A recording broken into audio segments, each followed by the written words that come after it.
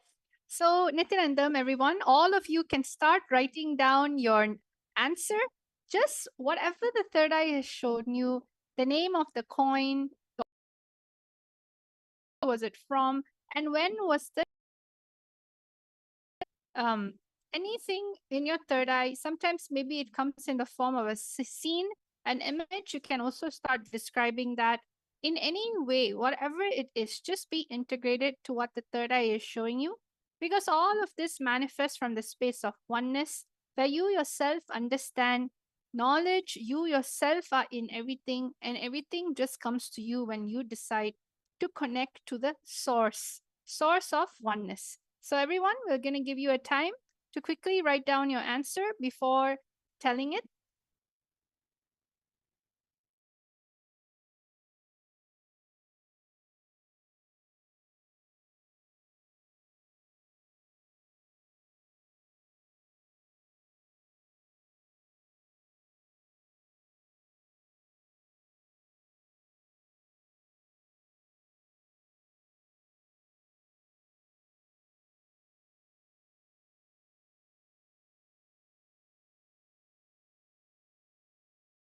Nityananda Paramashivoham Om Nityananda Paramashivoham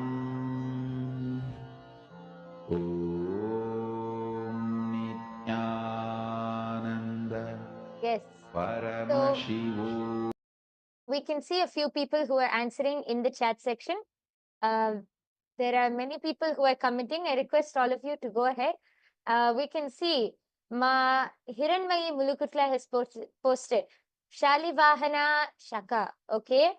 Go Spirituality has posted Kalana Harappa origin and 3000 years old. Yes. And he has also posted also saw a snake. Okay. Yes. Nityanandam Purna Diwali. I request all of the people who are in the chat section, please go ahead, post your answers, and we are soon going to be revealing the answer. I request all of you to start posting your answers. Anyone else has anything to post? Okay. So now we are going to be revealing the answer. This coin, the name of this coin is the copper square unit elephant type. So actually it is made of copper. It is the elephant type coin. And the origin of this coin is from the Sangam Pandyas in India. This is, again, I'll repeat, the origin of this coin is from the Sangam Pandyas, India. And the year this was used is 300 BCE to 300 CE. So I'll repeat the answer one more time. As you can see in the screen in front of you, this is a copper coin, elephant type. The origin is from the Sangam Pandya civilization in India, and the year it was used in 300 BCE to 300 CE. So actually, ghost spirituality, someone has posted, also saw a snake. Actually, you were able to see that it was related to animals. So here it is, the answer is elephant actually, but you were able to see that it is related to animals. And that is very good. You have manifested one part of it. See, this whole power of Sarvanyatva is exploring that space of oneness and being able to explore and download that knowledge. So a big round of applause for all of you who are able to manifest this round. And I request all of you to take a few moments. You can go to the URL which is projected below, and I request all of you to click on that URL and post your answers over there. You can go to tinyurl.com//Kailasa PM. And you can post your answers there and your experience about your power manifestation. Yes. So actually, there is many people who want to manifest these extraordinary Shaktis. Many of you might be wondering, how can I manifest these Shaktis? Or how can, if you have some friends or family who are wondering, let me tell you the secret. The secret is Diksha, initiation. See, all of these powers are manifested through our third eye. And to awaken your third eye, you need the initiation, the Diksha of an enlightened master.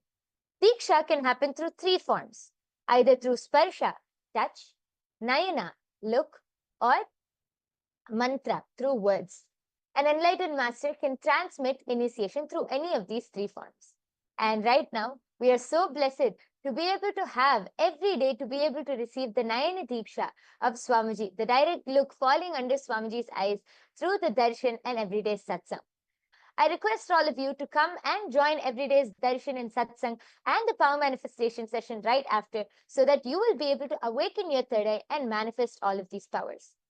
Also, you saw that we were revealing many interesting things and many interesting secrets about power manifestation. Well, if you want to know more, you can actually come. I request all of you, join Paramashiva Sena. See, by becoming a part, Paramashiva Sena is becoming an ambassador for Paramashiva, becoming an ambassador of Kailasa. You can come and experience the Kailasa lifestyle. You can come and directly experience Kailasa as it is by attending this Paramashiva Sena program. This is your first step to come and be a part of Kailasa, to be a part of the revival of the only ancient Hindu civilizational nation. And with this, we come to the conclusion of this power manifestation session. Just before that, I would like to address one question. And in the comment section, I can see one person has posted, excuse me, but I'm curious. What is the point of this chanting the Mahavakya, Om Nityananda Paramashivo? See, as I was just explaining, when Swamiji gives us, as an answer to your question, see, when Swamiji gives us the initiation, as I explained, there are three ways. One is through mantra, through word.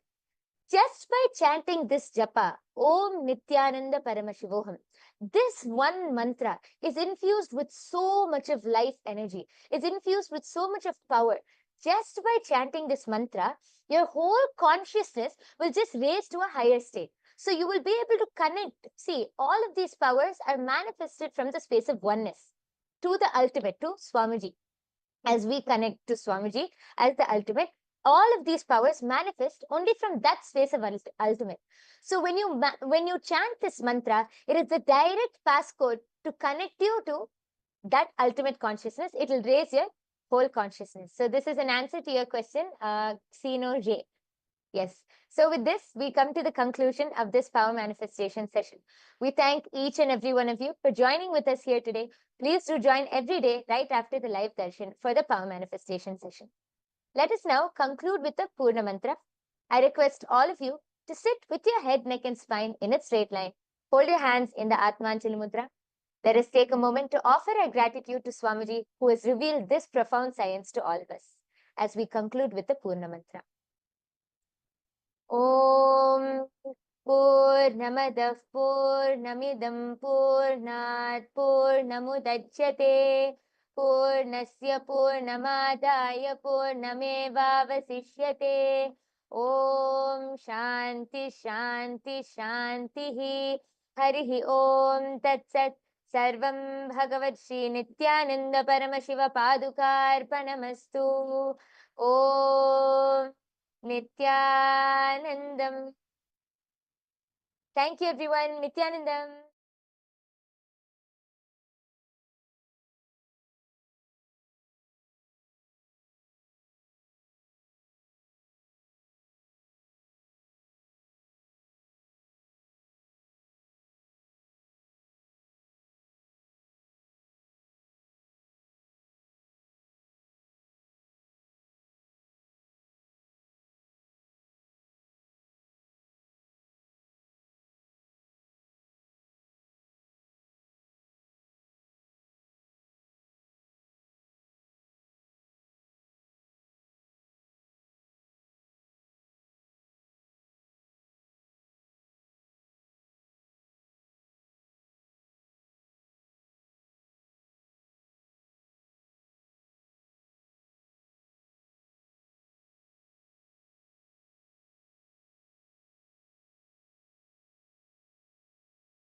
श्रीकैलासोन्नतद्वादशान्तश्यामलापीठारूढ श्रीमीनाक्षिसुन्दरेश्वरा भिन्नस्वरूप परशिवपुत्ररत्न Kumar गुरुमण्यतुल्यावतार श्रीपार्वतीस्तन्यपानलब्धदिव्यज्ञान विश्रुतसकलनिगमागमसारभूतद्राविडवेदप्रवक्त्रे श्रीमत्परमशिवकरुणासमधिगतमुक्तामयचतुरश्रयान् गीयमान छत्रचामर श्रीचिह्नकाहलादिसमस्तबिरदावल्यलङ्कृत ज्ञानविज्ञानचक्रवर्ती सर्वजनसङ्घसद्यो निर्वाणदीक्षाव्ययापवर्गवर्ष विश्राण Jimuta परमतकलभकेसरी शैवसिद्धान्तस्थापनाचार्य श्रीराजाधिराजपाण्ड्यमहाराज गुरु क्षपणशाक्यादिमहान्धकारनिवारणज्ञानभानु वीक्षणानर्हार्हध्वजोच्छेदनपूर्वक श्रीमद्वृषभध्वजस्थापक शैवसमयकर्त्रे सर्वज्ञपीठारूढ श्रीजगद्गुरु श्रीज्ञानसम्बन्धदेशिकस्वामि वागीशसुन्दरमाणिक्यवाचकस्वामिनाम् अवतारभूत श्रीज्ञानसम्बन्धस्वामि पुनरुद्धृत श्यामलापीठ सर्वज्ञपीठ त्रिनवत्युत्तरद्विशततम गुरुमहासन्निधान अरुणगिरियोगीश्वर परम्परागत अरुणाचल सर्वज्ञपीठ गुरुमहासन्निधान कैलास परम्परागत काञ्ची कैलास सर्वज्ञपीठ त्रयस्त्रिंशदुत्तरद्विशततम गुरुमहासन्निधान नित्योत्सव नित्यमङ्गल नित्यकल्याण नित्यरजित कैलास परम्परागत आदिकैलास नित्यानन्दपीठ महासंस्थान महासिंहासन पीठकर्तः साक्षात् श्री परमशिव समुद्भूत कैलास परम्परागत वैवस्वतमनु इक्ष्वाकु हरिश्चन्द्र भगीरथ श्रीरामचन्द्र शूरसेन इत्यादि अनवच्छिन्न सार्वभौम चक्रवर्ति परम्परागत चतुष्षष्टि योगिनी मण्डित चतुष्षष्टि सम्प्रदाय प्रवर्तक मनुधर्म शासन सूर्यवंश प्राप्त सर्वज्ञपीठ सुरांगी साम्राज्य मूर्धाभिषिक्त चूडामणे साक्षात् श्री परमशिव समुद्भूत कपिल महागुरु पुनरुद्धृत महानिर्वाणि पीठ अष्टोत्तर सहस्र श्री महामण्डलेश्वर साक्षात् श्री परमशिव सिंहासनाभिषिक्त समस्त गणनायक श्री महागणपति समारंभ अनवच्छिन्न पीठाधीश्वर गुरु परंपरा प्राप्त अटल पीठ अष्टोत्तर सहस्र श्री अटल पीठाधीश्वर धर्म मुक्ति स्वर्गपुर स्वर्ण पीठ त्रयोविंश गुरु महासन्निधान कैलास परम्परागत आदिपीठ सर्वज्ञपीठ जगद्गुरो श्री कैलास पुनरुद्धारक श्री कैलास परमाचार्य श्रीमत्परमहंस परिव्राजकाचार्य वर्य सच्चिदानंद प्रणव स्वरूप श्रोत्रिय ब्रह्मनिष्ठ श्रीमज्जगद्गुरु श्रील श्री भगवत् श्री नित्यानंद परमशिव श्री ज्ञान संबंध देशिक परमाचार्य स्वामिन् अत्रागत्य परिपाल्य च अस्मान् विज्ञानवितरणेन विजयी भव जय जय